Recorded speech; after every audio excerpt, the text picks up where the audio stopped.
Tribe, how you guys doing? Welcome back for a retro review of Falcon Crest Season 2, Episode 12. Yes, 12. So, we got the big shock to everybody at the end of last episode when Jacqueline revealed that she is Rich's mama, okay? So, we start this episode off. I feel like Chase has a little misplaced anger because we see him rolling up on the sheriff and going off on him about why they haven't found the real killer of Andretti, that he knows that you must still think that Cole did it, but you need to go ahead and you need to do your job. And he was like, yo, Chase, I'm gonna need you to chill out because I'm doing my job. We just don't have no leads. We thought your son did it. Everything led to him. Y'all saying he ain't do it, so you gotta give us a minute to figure out who did. I feel like this episode, like, I understand that maybe they were trying to show us that Chase was like upset, but I also feel like this scene was a little bit out of place because later on in the episode we see Cole talking to a young lady outside of like a little butcher shop or whatever, and the shop owner comes out and he starts yelling at Cole and telling Cole that tells the young lady her break is over and she needs to go back in and go back to work. And he tells Cole, she's a really nice girl, you stay away from her, and Grady was my friend. And I was like, so it seems like, and Cole was talking to his dad saying basically this is what what happens all the time. People still think I'm the murderer even though I was clear. Once something gets put on you, it doesn't matter. It takes a long time, if ever, for that to come up off of you. And so that's what Cole was trying to tell his dad. So I feel like that scene might have been better after we saw that. But it was like once we saw Chase yelling at the sheriff, and then that scene, it was sort of anticlimactic. But maybe they were just trying to show us that Chase was like pissed off about some stuff. I don't know. Then we see Richard and Jacqueline. He didn't invite Jacqueline down. And Jacqueline, I think in the back of her mind, she was hoping that this was going to be like some great reunion. But I think she understood that it wasn't going to be that easy. And so, she was talking to him, whatever. And basically, he wants the story. Like, he wants to know what happened.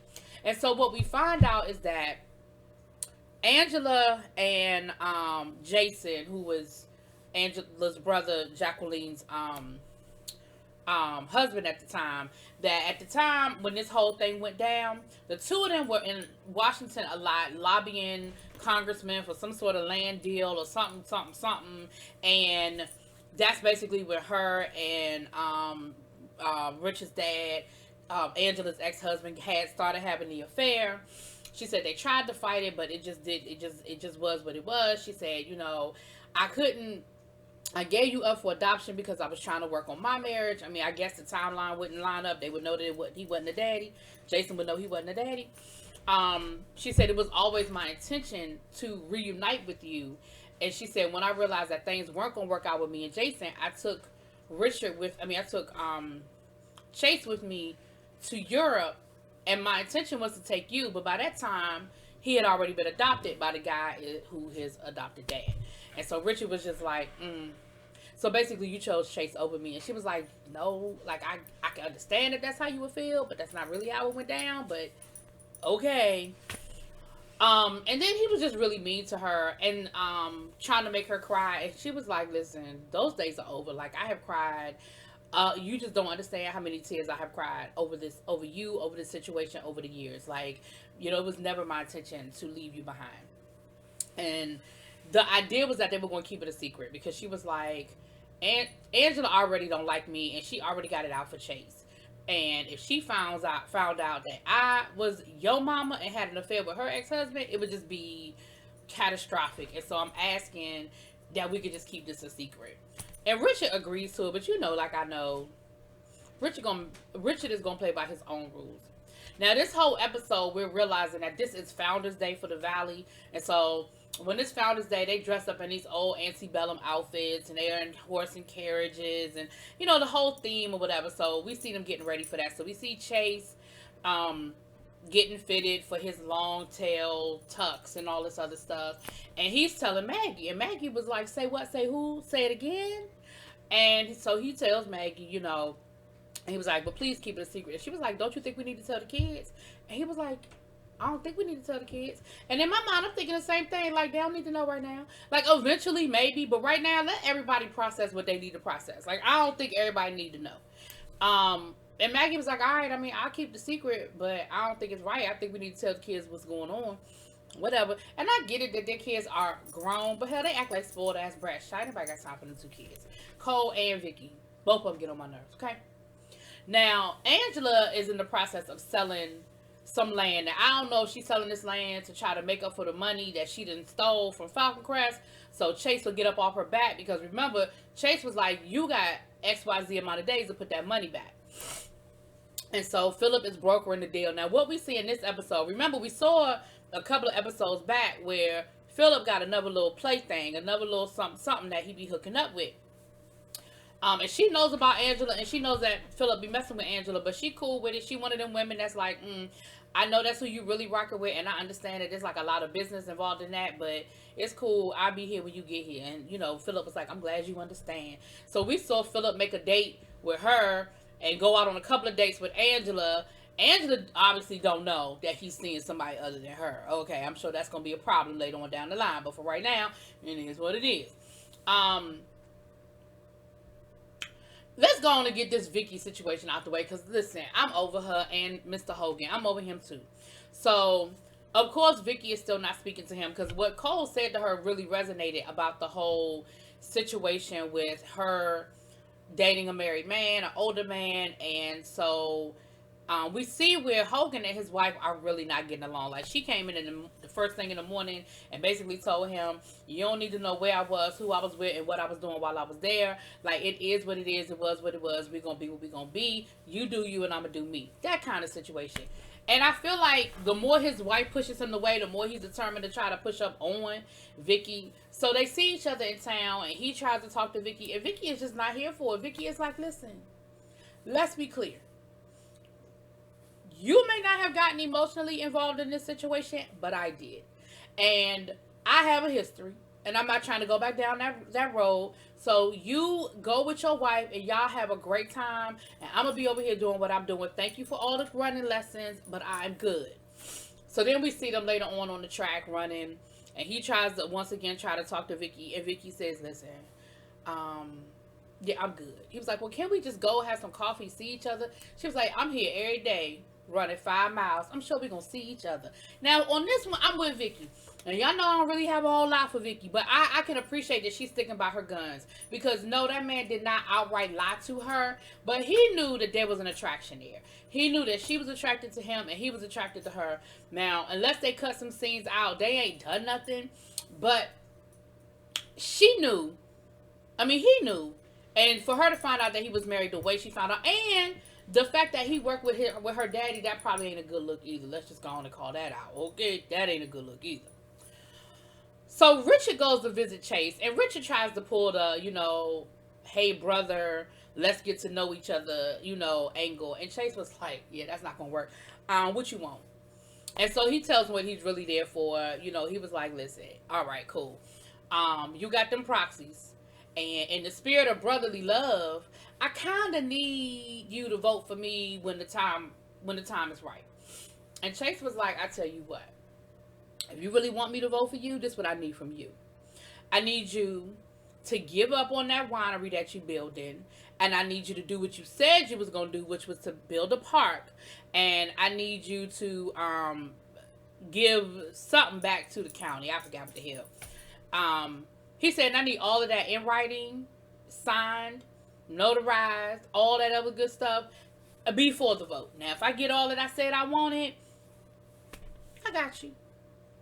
Now, you know, Richard ain't really trying to give up on that, but what else? What other options does he really have, right? So, Jacqueline goes to have a conversation with Cole.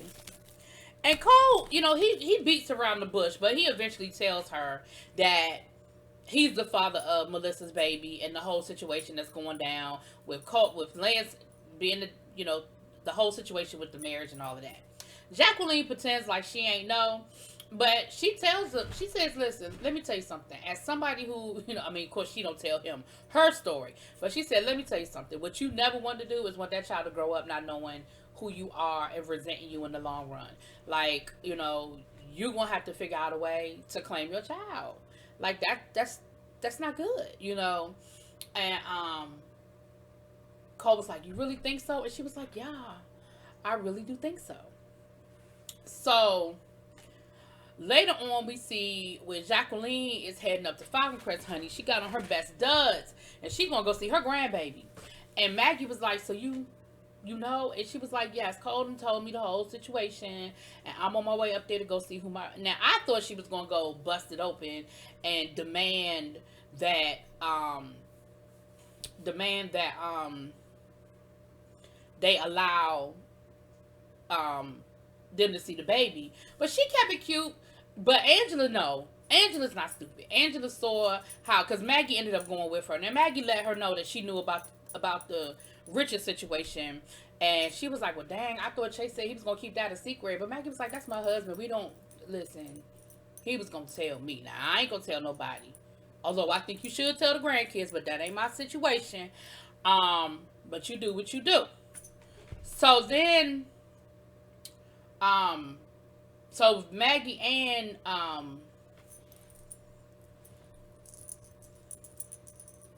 Jacqueline went down to the they went up there to go see the baby, and like I said, the way they were doting over that baby, it wasn't like cousins, okay? They was doting over that baby like they knew something, right? Like they really knew that something was going on with the baby. And so Angela was standing there, but she was looking. She wasn't stupid. She saw what was up. So I think the reality of the situation is Angela has believed Melissa all along that Lance ain't that. I don't think in the beginning, but I think she believes that it's not Lance's baby. But what she doesn't care, and she's been clear that she really don't care. She's been clear about that from the beginning, that she really don't care, that that's not Lance's baby. And at the end of the day, she's going to protect that at all costs. She's been very clear about that as well. Now Cole is working his butt off down to the winery, and Lance is getting jealous of that. And Angela, you know what Angela told Lance? Okay, well, if Cole is working double time, you need to be working triple time. I'm not understanding what the issue is, okay? Now the sheriff shows up down to the Gilberte house, and there has been a robbery in town. And Cole fits the description. Now we all understand what that means, fits the description. And Cole said, like, I'm a 20-year-old white boy in Tuscany Valley. It's probably a whole lot of people that fit my description. But basically, you came knocking on my door because y'all still think that I killed Grady, and y'all still trying to find some way to hem me up because you mad that the charges got dropped. Let's just be clear. And again, once again, Chase and the sheriff, they kind of go back and forth. And Maggie was like, "Well, when did all this take place? Like, what time did this happen?" And he was like, at 2:30. And Maggie was like, "Okay, he was here with me at 2:30. Okay, so it couldn't have been him, all right, because he was here with me." And the sheriff was like, "Okay, well, I still might have some questions." "What questions you got?" His mom. "Well, I know mamas ain't really good alibis, but it don't matter. His mama done already told you where he was, okay?"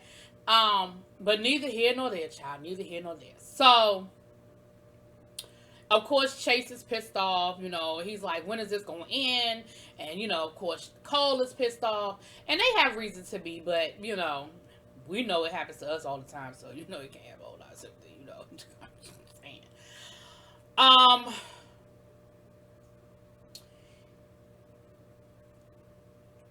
They found Emma. Okay, Richard has found Emma. She's at a sanitarium down in Texas, and Richard's secretary reminds him, it doesn't matter if we know where she is. Chase still has her proxy. And Richard was like, that's cool, but knowing where she is half the battle, and I'm just gonna build up, you know, I'm gonna lay the groundwork. And so he's instructed his secretary to send send her flowers once a week until further notice. So, but it's going to be a secret admirer. So, you know, Richard is setting up for the okie doke. We don't know what his next plan is, but he definitely got one. So we are finally here at the shareholders meeting. We are finally here, and they are getting ready to vote on the new board, right? So,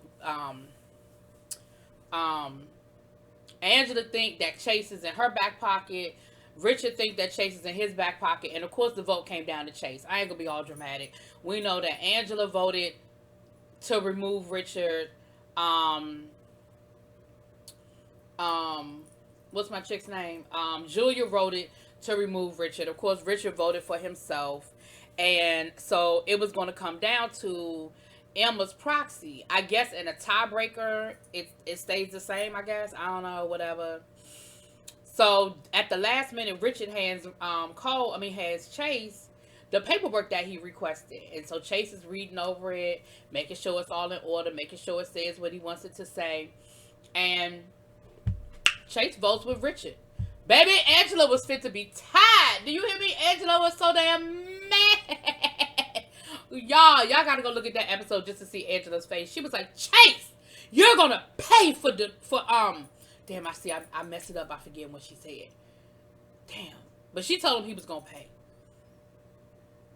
Double crossing me? I'm gonna just make that line up. Chase, you're gonna pay for double crossing me. That's what she said. Close enough, right? So we get to Founders Day. So of course everybody mad. You know, Chase was like, listen, Angela, listen, it is what it is. Now, I don't think Chase or Richard are fooled into thinking that it's really a brotherhood. I think both of them understand it's about business, right? So anyway, everybody's in their carriages. It's Founders Day. They all have on their, I mean, they look like they was something out of, 1860. The women were dressed with their pinafores and their hats and their gloves. And the men had on their long tail tuxes. And it was nice. And they looked nice. I mean, that's probably a period of time that it was nice. I'm not even going to go down that road because I'll get lost there. But it was nice, okay? And in California, see, I was getting ready to get lost again. Bring it back. Okay. It was nice. Okay. It was nice. Lance get to flirting. Chase and Richard have a fake brother moment. Philip was late. He missed the parade, but he finds Angela and they have like a little, fake little, we're dating moment. The two big things that happened down to the Founders Day was this. Oh, and let's not forget, there's going to be a big party down to the Falcon Crest at the end of the evening. It's a tradition. Melissa was like, I don't understand why you do it every year. And I'm like, Melissa, that's why you're not ready to run nobody's business. How do you not understand why that's a big deal? How do you not understand why Angela has that party every year? Girl, go sit down somewhere. The politics, the business, the optics. Okay? But two main things happened down to the Founders Day situation. Richard flirts with Melissa, and he don't know. Let me take that back. He don't flirt. He straight up propositions Melissa. He tells Melissa, listen. Because that's what he told his secretary. He told the secretary that he was cool with giving up the winery. Okay, we back. Sorry, y'all. My thing paused. That he just had to step up his pursuit of the Gretty's winery. Remember, let's go back to the beginning. That's how Melissa's daddy ended up dead to begin with, because Richard wanted to buy that land from him, and he said no. Okay?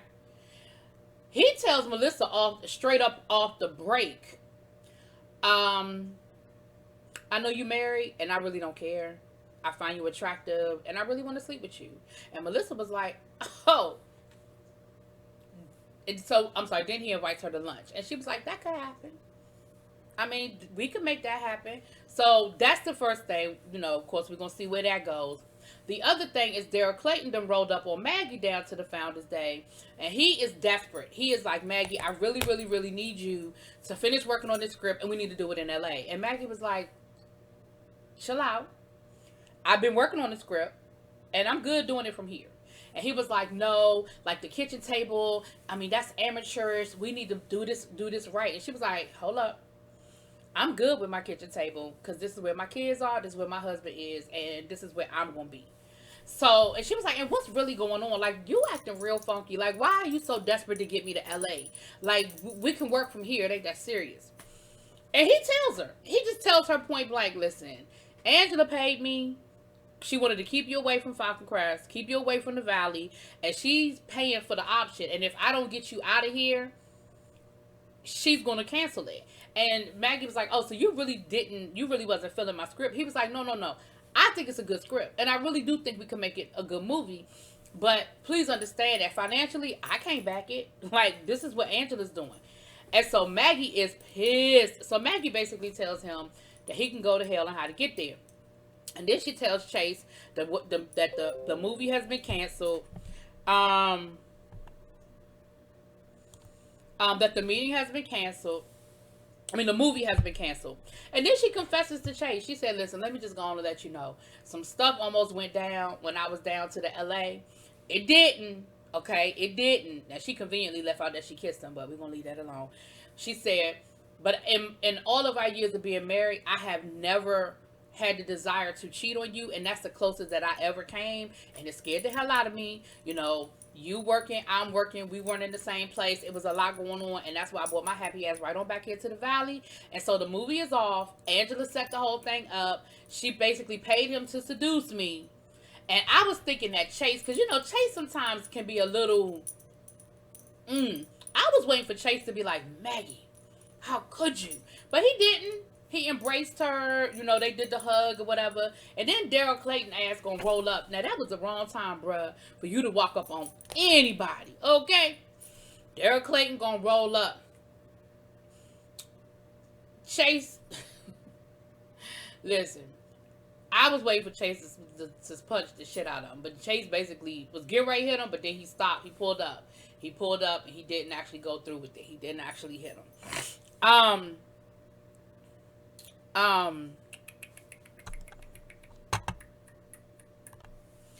Now, Hogan was able to convince Victoria at Founders Day to take him back on as his coach. And his wife saw the whole thing. And his wife, his wife already felt like it's something going on with the get down with that whole situation, right? Now, the other thing that Chase let Angela know after he didn't vote for her, he said, now you can sell off them shares since this was not successful. Now you can sell off the shares of this, of the newspaper, and you can put the money back in Falcon Crest, okay? Which is, I think, another reason why Chase didn't vote for Angela either, because of how Angela did it, right? So we are at the party. Now, Angela got on a nice outfit, honey. She looked good for them 80s fashions, baby. It was a nice outfit. Melissa looked cute. She had on a white dress. It wasn't as spectacular as we know Melissa can be, but it was cute, okay? And of course, Jacqueline was the star of the show. She just, listen, there's never a hair out of place when it comes to Jacqueline, okay? Lance, the woman he was flirting with down to the Founders Day, he invited her to the party. He then took her upstairs to sleep with her. Melissa then walked in on him, and then Melissa then went and snitched to Angela about it. Maggie confronted Angela after Angela walked in on this and was pissed off. Maggie then confronted Angela about the Daryl Clayton situation, and of course Angela tried to play dumb and tried to, oh well, Maggie, I just wanted to try to make your dreams come true. I knew this is what you always wanted. Maggie wasn't buying it. And Maggie know better. She know Angela ain't shit. Baby, Maggie done took Angela a copy of the script. Angela talking about, so what's this? She said, well, this you paid for it. I figure you might as well get a copy of the script that you paid for. So all these shenanigans was going on down to the party, right? So at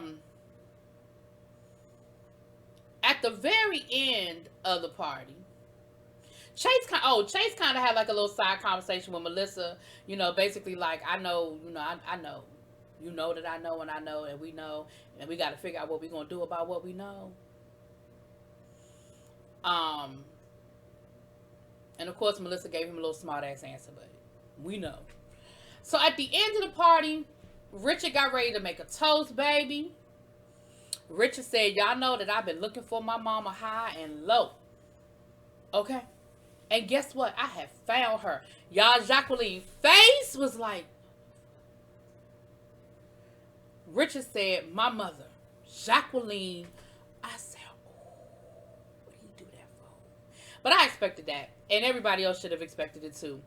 Baby, Angela looked over at Jacqueline and she said, you bitch.